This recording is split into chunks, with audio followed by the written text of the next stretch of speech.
छू कर मेरे मन को किया तूने क्या इशारा, बदला ये मौसम। तो देखिए बच्चों, आज हम क्या पढ़ने वाले हैं, कक्षा 10वीं की गणित का अध्याय 1 चैप्टर 1 वास्तविक संख्याएं की प्रश्नावली 1.1। इस प्रश्नावली का आज हम पढ़ने वाले हैं प्रश्न क्रमांक 5। प्रश्न क्रमांक 5 आज हम पढ़ने वाले हैं और हमारा प्रश्न 5 यहाँ पर यह कह रहा है कि यूक्लिड विभाजन प्रमेयिका का प्रयोग करके, जो यूक्लिड विभाजन प्रमेयिका है, आपको यूक्लिड विभाजन प्रमेयिका का प्रयोग करना है और यूक्लिड विभाजन प्रमेयिका का प्रयोग करके आपको दर्शाना है, आपको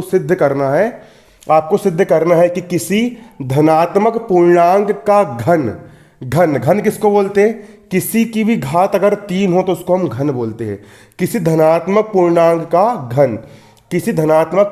का घन 9m या फिर 9m+1 या फिर 9m+8 के रूप का होता है। आपको यहां पर यह सिद्ध करके लेके आना है कि किसी भी धनात्मक पूर्णांक का घन 9m या 9m+1 या 9m+8 के रूप का होता है। तो धनात्मक पूर्णांक की बात हो रही है, तो यहां पर हम मान लेंगे कि माना हल डाल के लिखेंगे, माना ए कोई धनात्मक पूर्णांक है। यहां पर हम क्या मान लेंगे, यहां पर हम ये मान लेंगे, मान के चलना पड़ता है क्योंकि यहां पर धनात्मक पूर्णांक की बात हो रही ना, इसलिए हमने यहां पर ये मान लिए कि माना ए कोई धनात्मक पूर्णांक है। हमने क्या मान लिए बच्चों, हमने यहां पर ये मान लिए कि ए कोई धनात्मक पूर्णांक है। ए क्या है, ए कोई धनात्मक पूर्णांक है। जो ए है, ए क्या है, ए कोई धनात्मक पूर्णांक है तथा यहां पर भी नो, यहां पर भी नो, यहां पर भी नो, मतलब कि ये भाजक b बराबर 9 मान लिए और भाजक b बराबर कितना मान लिए, 9 मान लिए। यहां पर नो है तो यहां पर भाजक b बराबर कितना हो गया, 9 हो गया। तब यूक्लिड विभाजन प्रमेयिका से, यूक्लिड विभाजन प्रमेयिका क्या होती है, यूक्लिड विभाजन प्रमेयिका होती है भाज्य बराबर भाजक गुणा भागफल धन शेषफल, है ना। यूक्लिड विभाजन प्रमेयिका क्या होती है, भाज्य बराबर भाजक गुणा भागफल धन शेषफल। मैं आपको यहां पर करके दिखाता हूं। ए कोई पूर्णांक है, ए में हम किसका भाग दे रहे हैं, बी का मान यहाँ पर आपका 9 है, हम यहाँ पर 9 का भाग दे रहे हैं। तो ए में जब हमने 9 का भाग दिए तो आपका भागफल कितना आ गया, आपका क्यू आ गया और शेषफल यहाँ पर आपका आर बचा। शेषफल यहाँ पर आपका कितना बचा,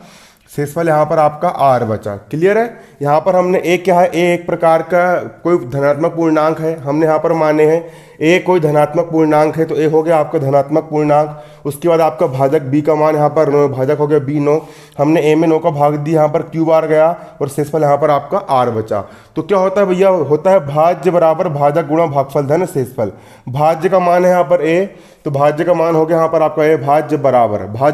भाजक हो गया यहाँ पर आपका 9, भाजक हो गया यहाँ पर आपका 9, भाजक गुणा भागफल हो गया यहाँ पर आपका क्यू, भागफल हो गया यहाँ पर आपका क्यू धन शेषफल हो गया यहाँ पर आपका आर। शेषफल कितना बचा यहाँ पर आपका धन, शेषफल बचा यहाँ पर आपका आर। क्लियर है। तो भाज्य बराबर भाजक गुणा भागफल धन शेषफल।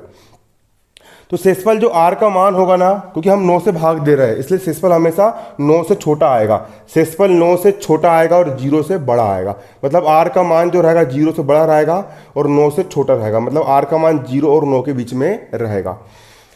तो देखिए अब सबसे पहले यहाँ पर हम आर का मान, मतलब कि 0 भी होगा, आर का मान 1 भी होगा, आर का मान 2 भी होगा, आर का मान 3 भी होगा। तो आर का मान सबसे पहले हम 0 लेंगे, तो आर बराबर 0 हो तो आर का मान हम कितना ले रहे हैं, 0 ले रहे हैं। तो ए का हो गया ए बराबर का बराबर, 9 क्यू का हो गया 9 क्यू, धन का हो गया धन, और आर का मान कितना ले लिए, आर का मान यहाँ पर हमने ले लिए 0। तो ए का हो गया ए, बराबर का हो गया बराबर, 9q का हो गया यहाँ पर आपका 9q। अब यहाँ पर बोल रहा धनात्मक पूर्णांक का घन मतलब घात 3, तो इसकी हमको धनात्मक पूर्णांक ए की घात 3 करना पड़ेगा। अगर हम इस तरफ घात 3 करेंगे तो इस तरफ भी घात 3 हो जाएगी, मतलब कि दोनों पक्षों में घन करने पर इधर साइड भी हम घन कर देंगे और इधर साइड भी हम घन कर देंगे। तो यहाँ पर हम इधर इस तरफ ए की घात 3 कर दिए, तो यहाँ पर हमने घन कर दिए बराबर का बराबर, और 9q का हो गया 9q, यहाँ पर भी हम घन कर देंगे, मतलब 9q की घात यहाँ पर हम 3 कर देंगे। ए की घात 3 का ए की घात 3 बराबर का बराबर। अब 9 की घात 3 है, मतलब 9 का 3 बार गुणा होगा, 9 गुणा 9 गुणा 9, तो 9 गुणा 9 कर दिए, 9 गुणा 9 गुणा 9, 9 की घात 3। देखिए बच्चों 9 की घात लिखा है 3, मतलब कि 9 का 3 बार गुणा, 9 गुणा 9 गुणा 9, 9 9 81, 9 9 कितना हो गया यहाँ पर आपका 81 हो गया, 9 9 हो गया यहाँ पर आपका 81, 9 9 81 और 1 9 बचा तो वो बचे वाला 9 मैंने यहाँ पर ये लिख दिया और क्यू की घात 3 का होगा क्यू की घात 3, है ना। यदि ये वाला जो मान है अगर m का मान हो, यदि m बराबर 81 क्यू की घात 3 हो, m बराबर कितना हो 81 क्यू की घात 3 हो, है ना, तो 1 की घात 3 का हो गया 1 की घात 3 बराबर का बराबर 9 का हो गया 9 और 81 क्यू की घात 3 का मान m है तो 81 क्यू की घात 3 का मान रख देंगे यहाँ पर हम n रख देंगे। तो पहला आंसर आ गया हमारा, धनात्मक पूर्णांक का घन 9m के बराबर होता है, धनात्मक पूर्णांक का घन 9m के बराबर होता है। अब r का मान हमने एक बार 0 ले लिया, अब 0 से बड़ा होता है 1, तो अब r का मान हम 1 लेंगे, r का मान कितना लेंगे 1 लेंगे। यदि r बराबर 1 हो तो r का मान कितना हो 1 हो तो a का हो गया आपका a बराबर 9q का हो गया आपका बराबर 9q, धन का हो गया धन, r का मान कितना ले रहे हैं हम, r का मान 1, तो r का मान यहाँ पर रख दिया हमने 1। अब दोनों पक्षों में हम घन कर देंगे, इस तरफ भी यहाँ पर हमने घात 3 मतलब घन कर दिए और इस तरफ भी हम क्या कर देंगे घन कर देंगे मतलब घात 3 कर देंगे, मतलब 9q + 1 की होल घात यहाँ पर कर देंगे हम कितनी 3 कर देंगे। अब देखिए बच्चों एक सूत्र होता है, एक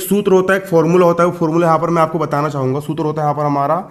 a + b की होल घात 3, क्या होता है a + b की होल घात 3 बराबर होता है a की घात 3 धन b की घात 3 धन 3a² b धन 3ab², ये होता है हमारा सूत्र। a + b की होल घात 3 बराबर होता है a की घात 3 धन b की घात 3 धन 3a² धन 3ab², ये होता है यहाँ पर हमारा सूत्र। क्लियर है, तो a की घात 3 का हो जाएगा आपका a की घात 3। सबसे पहले होता है a सूत्र a धन b की होल घात 3, यहाँ पर भी वही कंडीशन है a धन b की होल घात 3। खुलेगा कैसे कोष्टक, a की घात 3 और यहाँ पर a का मान है 9q मतलब कि 9q की घात 3, फिर धन का हो जाएगा आपका धन, फिर b की घात 3, यहाँ पर b का मान आपका 1 है, b की घात 3 मतलब 1 की घात 3, फिर धन का हो गया यहाँ पर आपका धन, फिर 3 का हो गया आपका 3 a², a का मान कितना है 9q है मतलब 9q का स्क्वायर इंटू b का मान कितना है b का मान है 1, तो इंटू हो जाएगा यहाँ पर आपका 1,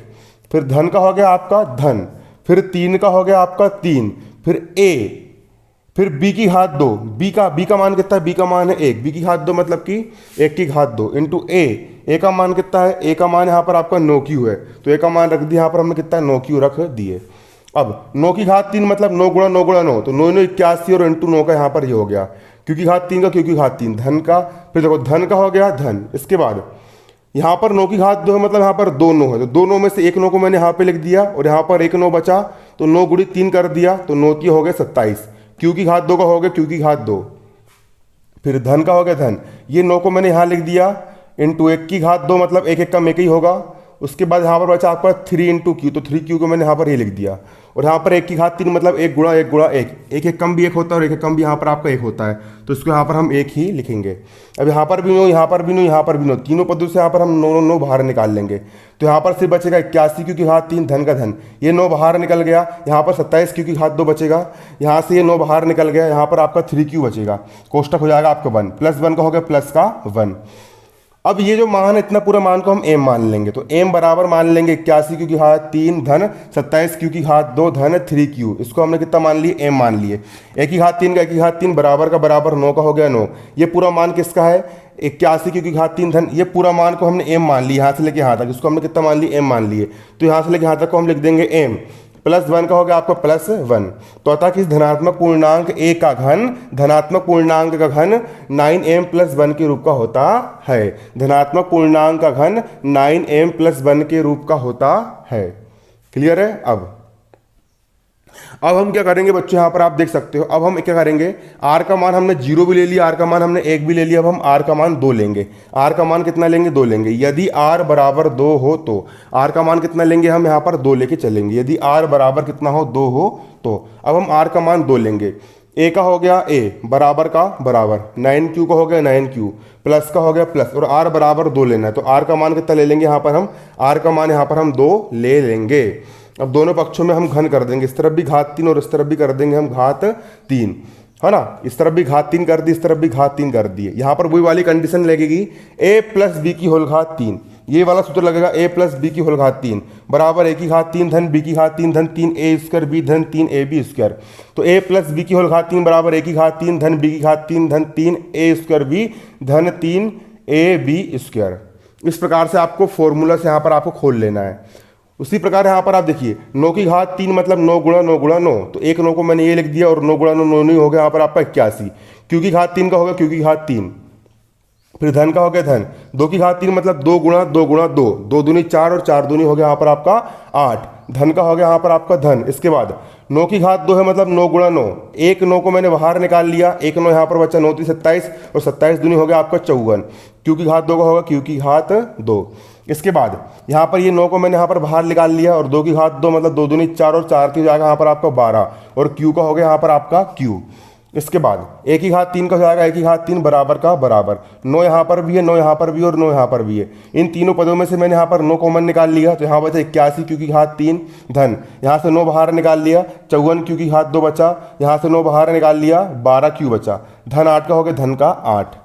अब ये वाला जो पूरा पद है 81 क्यू की घात 3 धन 54 क्यू की घात 2 धन 12 क्यू, उसको पूरा मैं m मान लूंगा। तो 81 क्यू की घात 3 धन 54 क्यू की घात 2 धन 12 क्यू, इस पूरे पद को यहाँ पर हमने क्या मान लिए m मान लिए। तो एक ही घात 3 का हो गया एक ही घात 3 बराबर का बराबर, 9 का हो गया 9, इस यहाँ से लेकर यहाँ तक के पूरे पद को यहाँ पर हमने m मान लिए। धन 8 का बचा यहाँ पर आपका धन का 8, अर्थात धनात्मक पूर्णांक एक ही घात किसी धनात्मक पूर्णांक का घन 9m प्लस 8 के रूप का होता है। धनात्मक पूर्णांक का घन 9m प्लस 8 के रूप का होता है